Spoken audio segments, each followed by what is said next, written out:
Today's summer short is Rice Krispie treats. Now please stop buying those prepackaged treats and make your own. It's simple, we only need a few ingredients and it only takes about 10 minutes of your time. So let's get started. You are going to need a half of a stick of butter, and I have that inside my 4-quart saucepan. You need a minimum of a 4-quart saucepan, nothing smaller. I've got 10 ounces of plain marshmallows, and you do need the big marshmallows. The mini marshmallows actually change the flavor.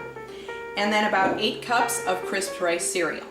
Okay, before we get started over at the stove, we need to do a little bit of prep work because this is going to go very quickly.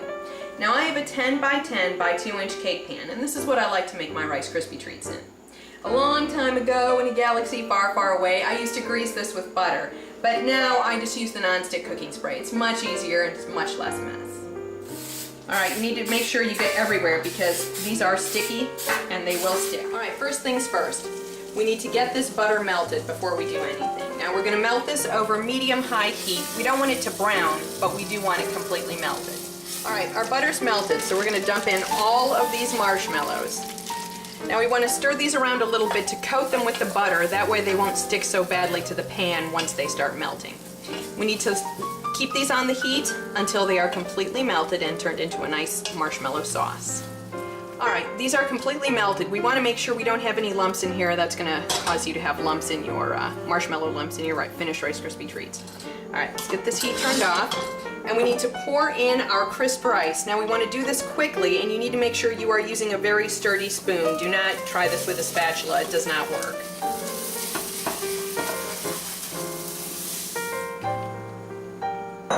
We need to work very quickly. This cannot cool down.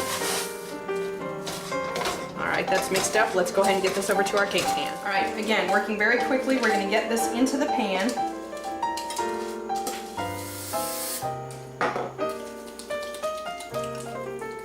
Alright, get this off the spoon.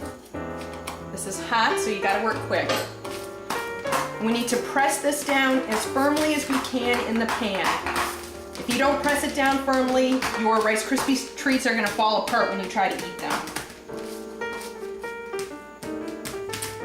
Okay, once you get these all pressed down into the pan, we've got to let them cool completely before we can turn them out and cut them into squares. Kept in an airtight container, they should last you about 2 days if you can keep yourself from eating them all at once.